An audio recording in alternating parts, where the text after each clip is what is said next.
बहुत ही लचीली। सुब्रतो जी, हम इस सवाल को ही मतलब उठाना चाहेंगे कि मैंने आधार कार्ड को ही मुख्य प्रमाण पत्र माना जाना चाहिए चुनाव मतदान का अधिकार देने के यस। लिए। नमस्कार, मैं समर भूमि रोहित शर्मा। चुनाव आयोग ने जिस प्रक्रिया का शुरुआत किया था उसका दाई एंड हो गया। दरअसल नरेंद्र मोदी की सरकार जब से सत्ता में आई है 14 के बाद से, ये नए नए तरीके नए नए स्कीम का इजाद करते रहते हैं। इनके पास कोई काम धाम करने का चीज नहीं है। इसका एकमात्र काम होता है लोगों को बेवकूफ बनाना, बेवकूफ बना करके अरबों खरबों की जो भारत का राशि है, धनराशि है, उसको इकट्ठा करना। और उसके लिए ये अपना साथ ताम झाम सुप्रीम कोर्ट से लेकर के भाजपा का अंधभक्त तक, चुनाव आयोग से लेकर के सिपाही तक, जहां बड़े बड़े अधिकारी को मैनेज करता है। तो ये तमाम तरह की चीजें कर करके जो है भारत के जनता को बगलाए जा रही है, बगला रख रही है, झूठ बोल कर लोगों को ठग रही है। अब अभी जो नोटबंदी से शुरू हुआ ये सफर वोटबंदी तक आया था। ना तो ये नोटबंदी में सफल हो पाए, ना ही अभी वोटबंदी में सफल होने दिया गया। आखिर ये बार बार असफल हो रहे हैं और प्रयास कर रहे हैं देश को हिंदू राष्ट्र में तब्दील करने का साम्प्रदायिक एजेंडा इनका अपना है।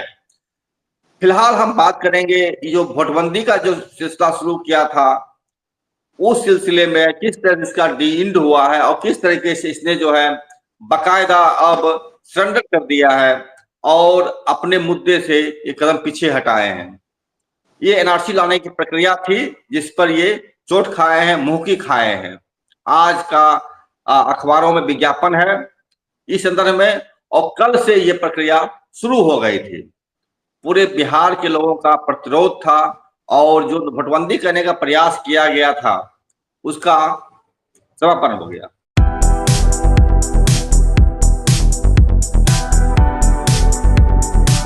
बहरहाल मेरे साथ हैं प्रदोष जी, और इनसे हम जानेंगे कि आखिर भाजपा ऐसा क्यों कर रही है, वोटबंदी ला करके क्या करना वो चाह रही है इस देश के अंदर। सुब्रतो जी, समर भूमि बहुत बहुत स्वागत है आपका। सभी आपका स्वागत है और ये सभी दर्शकों का नमस्कार जी। सुब्रतो जी, ये जो अभी 24 तारीख की रात में, 24 जून की रात में ये चुनाव आयोग फैसला करता है और 25 तारीख से ये वोटबंदी का लॉन्च कर देता है, पुनरीक्षण कार्यक्रम का। और इसके बाद नए मतदाता सूची बनाने की तैयार कोशिश करता है। हमने और आपने भी एक नाटक सुना देखा था, जनता पागल हो गई है। उसमें वहां के राजा था, वो कहता था कि जनता ये पागल हो गई है, इस जनता को हटा दो, नई जनता का चुनाव करो। क्या भाजपा का ये नोटबंदी का कार्यक्रम नई जनता का चुनाव करने का एक कवायद था जिसका आज समापन हुआ है? देखिए रोहित जी, इस पूरे प्रकरण के बारे में इतना कुछ कहा और सुना गया है कि एनआरसी लागू करने की कोशिश थी, नई जनता चुनने की कोशिश थी। दरअसल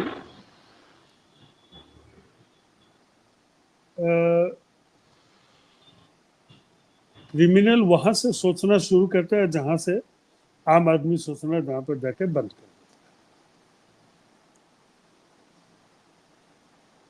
इस पूरे प्रकरण में जो विज्ञापन चुनाव आयोग का आया है उसमें एक जो गौर करने वाली बात है जिस पर कोई चर्चा ही नहीं हो रही है, जिसको विपक्ष अपनी जीत मान रहा है, दरअसल वहीं पर उसकी हार छुपी है। आप देखो, पहले बताया गया 11 डॉक्यूमेंट जिसके पास है वो वोटर है, ठीक है, उसका नागरिकता सिद्ध हो रहा है, तो हम लोग चिल्लाने लगे कि नागरिकता जांचने का अधिकार चुनाव आयोग के पास नहीं है। आर्टिकल 14, 21, 326 सबका हवाला दिया गया, 355।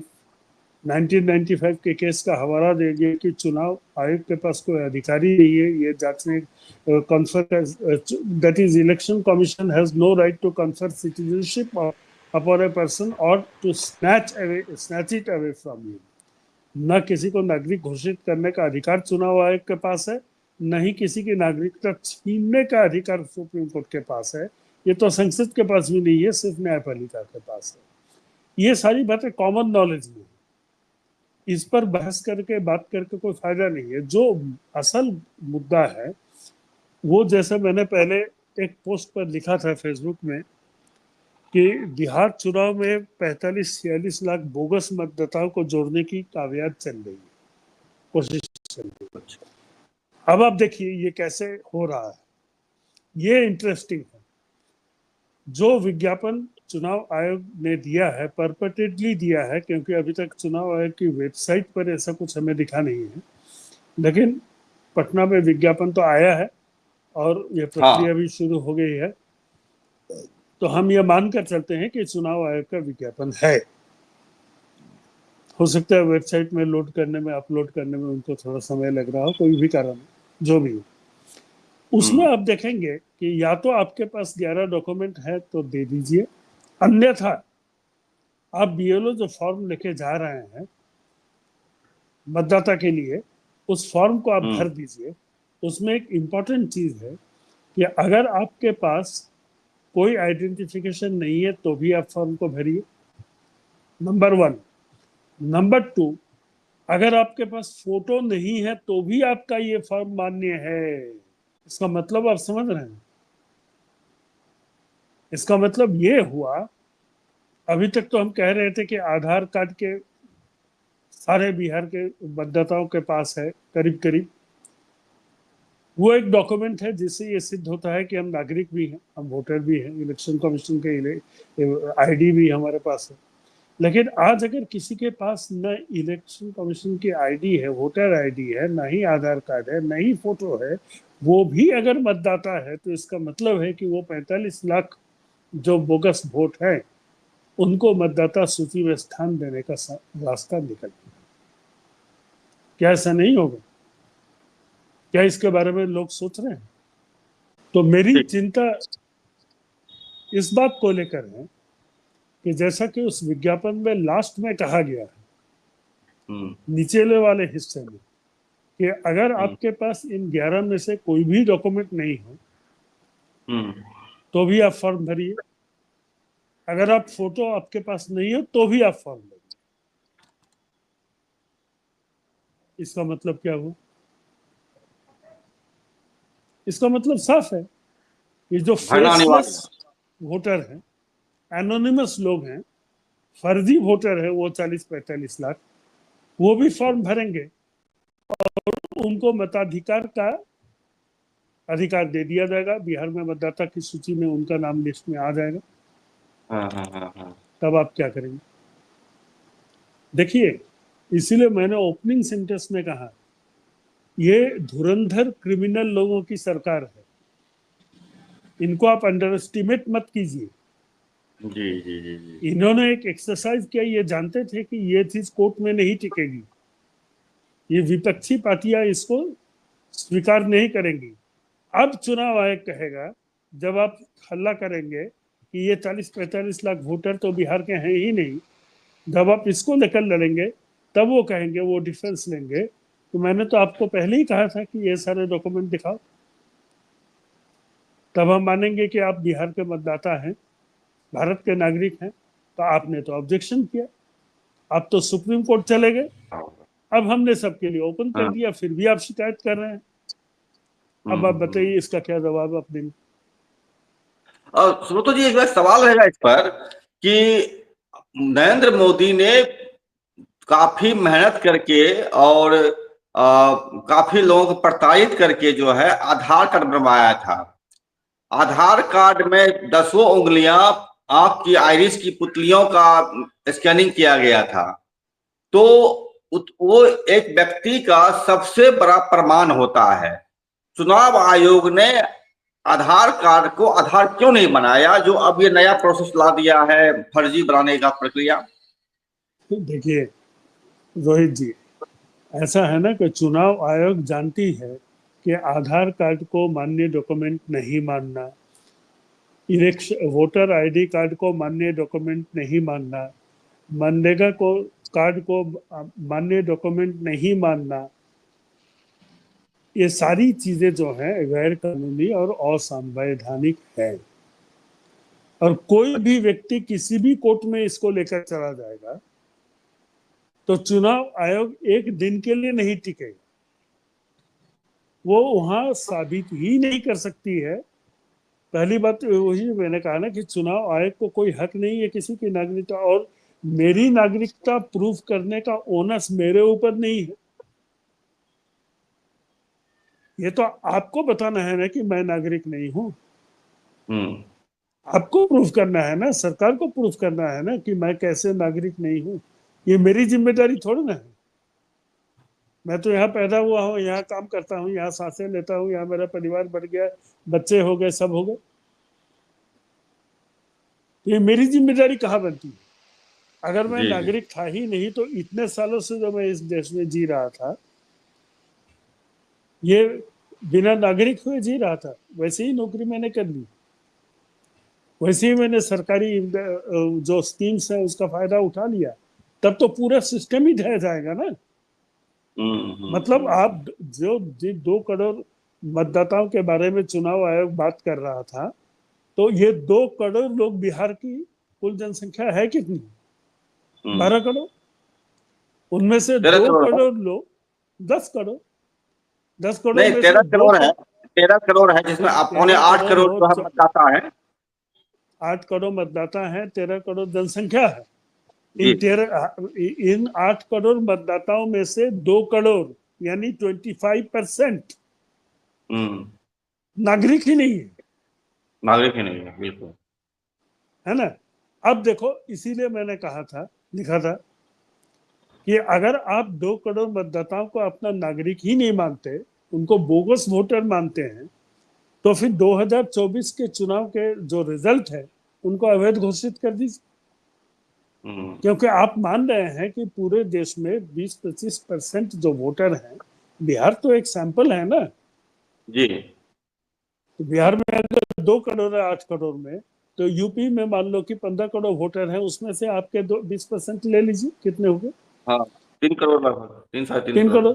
तो आप पूरे देश में 20% वोटर को हटा दें तो टोटल कास्ट वोट से 20% हटाने के बाद उस इलेक्शन रिजल्ट का मतलब क्या रह जाता है? आप पहले हम्म। 2024 के रिजल्ट को अवैध घोषित कीजिए, क्योंकि ये अवैध मतदाताओं के मत से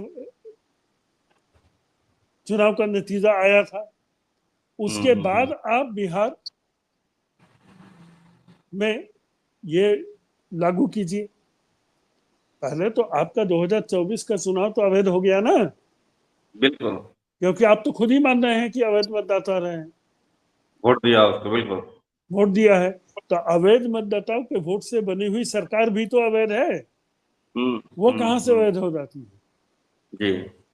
पहले उस सरकार को डिसमिस करो, पहले उस रिजल्ट को तुम नल एंड वॉइड डिक्लेयर करो, सरकार अपने आप डिसमिस हो जाएगी, चुनाव आयोग हम्म। कर दे। ये सवाल, ये मूल प्रश्न, किसी भी ऑपोजिशन पार्टी में कॉमन सेंस नहीं है कि इस मूल सवाल को उठाए। किसी ने रेज नहीं किया सवाल को, बिल्कुल। किसी ने नहीं किया। तो मैंने सोशल मीडिया पर उठाया, मुझे पढ़ते कितने लोग हैं। और स्रोतो जी, एक चीज और बताइए मुझे, अभी अब आपने बताया था कि आधार कार्ड का जो बनाया गया था उसको अवैध मानता, कौन अवैध मानता है? भारत सरकार मानती है या दुनिया सरकार मानती है अवैध? चुनाव या आयोग फिर, मानती है। हाँ, चुनाव आयोग अवैध चुनाव मानती है, भारत लेकिन सरकार इससे तो नहीं बड़ा मानती है, फरमान। क्योंकि भारत सरकार तो आधार कार्ड के बगैर आप बैंक में खाता नहीं खोल सकते। बिल्कुल।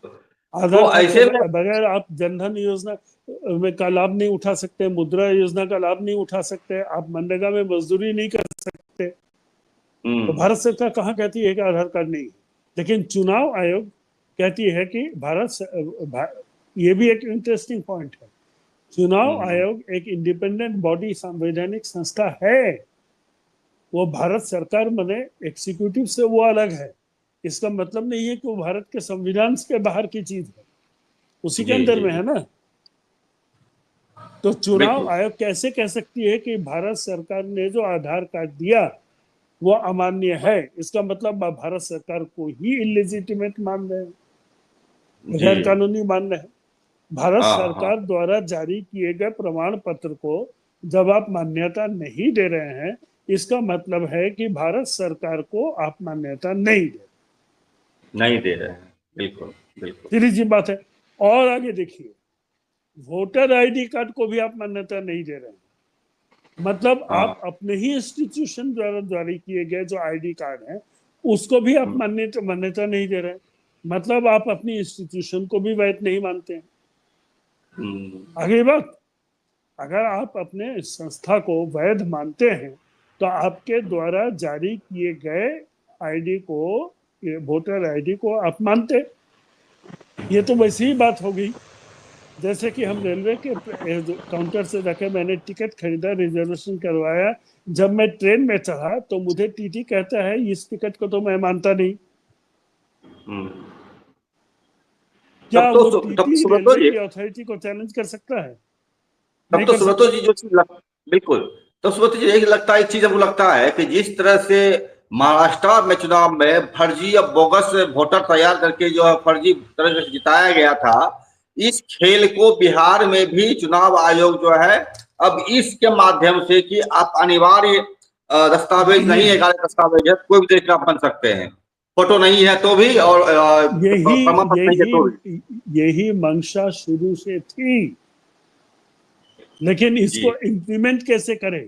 आप देखो, जब ये इम्प्लीमेंट करने की कोशिश बंगाल में की गई तो ममता बनर्जी उठ के खड़ी हो गई।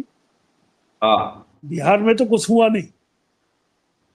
प्रेस कॉन्फ्रेंस से आगे क्या किया है? और राजद बोलो, कांग्रेस बोलो, चाहे कोई भी बोलो, विपक्षी पार्टी, कोई आंदोलन तो किया नहीं। 2 दिन पहले पप्पू यादव का एक स्टेटमेंट आया कि हम 9 हम्म। जुलाई को पूरे बिहार में बंदी करेंगे, ये करेंगे, वो करेंगे। पप्पू यादव क्या अकेले कर सकते हैं पूरे बिहार में बंदी? नहीं। उनको तो राजनीतिक दलों का, मुख्य विपक्षी दलों का समर्थन चाहिए। लेकिन ममता बनर्जी ने चोरी पकड़ ली। किस तरह से तुम्हारा ये हो रहा है, वोटर आईडी कार्ड में घालमेल हो रहा है, एक ही जगह के अच्छा। वोटर को 2 जगह पर दिखाया जा रहा है। जब वो सुब्रतो जी, पैंतरा आपने फेल बहुत ही हो गया। महत्वपूर्ण सब्जेक्ट को टच किया है। और ये जो हम मैं भी खुश हो रहा था, चलो भाई कम से कम एक वोटर, लेकिन आपने जिस चीज को बताया वो तो अद्भुत अपने आप में। ये तो फर्जी मतदान बढ़ाने का जो प्रक्रिया है उसका खुला खुला मतलब एक चल रहा अब खेल उसको उसको कैसे लीगलाइज कर दिया गया, देखो। लीगलाइज कर दिया गया, शोर बिल्कुल। कहीं, चोरी कहीं। क्या हमारे जी जी विपक्षी दलों को ये नहीं समझना चाहिए? बिल्कुल। ये तो खुल्लम बहुत खुल्ला ही चोरी। महत्व, सुब्रतो जी हम इस सवाल को ही मतलब उठाना चाहेंगे कि मैंने आधार कार्ड को ही मुख्य प्रमाण पत्र माना जाना चाहिए चुनाव मतदान का अधिकार देने के यस, लिए, ये क्योंकि आधार कार्ड आधार और कार्ड से वोटर बड़ा आईडी कोई भी कार्ड प्रमाण पत्र भारत में नहीं बना है आज तक। नहीं बना, क्योंकि उसमें नहीं। शुद्धता होती है, उसमें हर व्यक्ति के आइडेंटिफिकेशन होता है, चाहे 10 उंगली का हो या आइरिस का हो। बायोमेट्रिक्स होती है। और उसमें जबकि मतदान मतदान पत्र जो बनता है, आपको जो बना है, हम लोग का बना है, आपका ही बना है, यहाँ पर है पिक कार्ड जिसको बोलते हैं, उसमें भी गलतियां ना बहुत सारी है। बहुत लेकिन सारे। आधार कार्ड में गलतियां नहीं है, और आधार नहीं। कार्ड में हर व्यक्ति खुद देख के बनाता है उसको है। हम्म। तो हमें मांग करनी चाहिए कि भाई आधार कार्ड को तुम आधार बनाओ, यस। ना आपने कि जब किसी और आधार, चीज को। जो पहले डिमांड हुआ था कि आधार कार्ड को वोटर आईडी कार्ड से लिंक करो, जी जी जी 2021 से ये चीज क्यों नहीं कर रहा चुनाव आयोग? जी बिल्कुल बिल्कुल। क्या अब वजह सुबह है? इस सवाल को हम यहीं पर खत्म करेंगे आपसे वार्ता का, क्योंकि 20 मिनट हो गए हैं। और हम चाहते हैं कि इस सवाल को फोकस करना कि ये आधार कार्ड को जो मामला है, आधार बनाए जो जो इसको भारत सरकार वैलिड करती है, भारत का हर जगह हर व्यक्ति का, चाहे आधार चाहे बैंक अकाउंट हो या किसी भी चीज में हो, आधार कार्ड लगता है। जब आधार कार्ड हर व्यक्ति का एक निश्चित प्रमाण है कि ये व्यक्ति है, एग्जिस्ट करता है, तो उसको उसको वैलिड नहीं करना चुनाव आयोग की सबसे बड़ी साजिश है, फर्जी वोटर पैदा करने का, फर्जी ये वोटर बहुत लगाने बड़ा का मांग है। और यही जरिए। जी जी सुब्रत जी, हम इस सवाल को ही मुक्त रखेंगे और अगला एपिसोड आपसे हम कल करेंगे बात कि आगे क्या कह सकता है, लेकिन हम इस सवाल को बिल्कुल आज यही खत्म करेंगे और कि ये मामला होना चाहिए भारत में फिर महाराष्ट्र दोहराने की, बिहार में महाराष्ट्र दोहराने की फिर से कोशिश दोहराया चुनाव आयोग कर जाएगा, रहा है क्योंकि बिहार इसके हारने माध्यम का से। मतलब है मोदी की सत्ता खत्म। जी जी बिल्कुल बिल्कुल। बहुत बिहार बहुत हारने शुक्रिया का सुब्रत जी, मतलब है आपने मोदी की बहुत ही सत्ता खत्म। महत्वपूर्ण विषय की, बहुत महत्वपूर्ण चीज की तरफ ध्यान दिलाया है, जिस पर ध्यान शायद ही किसी का गया हो। और मैं चैनल की तरफ से आपको इस बात के लिए शुक्रिया अदा करता हूं कि आपने दूर रह करके भी बिहार के इन समस्याओं को इंगित किया है। ममता बनर्जी को भी हम थैंक यू करेंगे कि उन्होंने भी बिहार के लोगों को इस दिशा की ओर एक उंगली दिखाया है कि यहाँ देखो कहाँ समस्याएं हो रही है। बहुत बहुत शुक्रिया सुब्रत जी, आपने आपका भी और ममता बनर्जी का भी बहुत बहुत शुक्रिया कि उन्होंने बिहार के लोगों को ये धन्यवाद। किया है। और हम इसके साथ ही आपसे विदा लेंगे। अब दर्शकों को कहना चाहेंगे कि मतदान के नाम पर जो धांधली चल रही है इसको आप देखें, परखें, और फर्जी मतदाता जो महाष्टम तैयार किया गया था वही यहाँ पर करने की कोशिश की जा रही है। इसके साथ ही हम कहेंगे मैं चैनल लाइक कीजिए, सब्सक्राइब कीजिए, शेयर कीजिए और हमारे थैंक्स बटन को क्लिक करके आप आर्थिक सहयोग मुझे दे सकते हैं। जो कोई चाहे मुझे सहयोग करना तो वो मेरे मेंबरशिप ले सकते हैं मेरे चैनल का ज्वाइन बटन पर क्लिक करके। दो तरह की मेंबरशिप है, एक 89 रुपीज का है और एक स्पेशल मेंबरशिप है जो 159 रुपीज का है। आप उसको कर करके आप हमें सहयोग कर सकते हैं। यह बहुत बड़ी ये एक सहयोग रहेगा हमारे चैनल के लिए, हमारे आंदोलन के लिए, हमारे लोगों के लिए। तो जी बहुत बहुत आपका धन्यवाद धन्यवाद और सर। शुक्रिया। नमस्कार।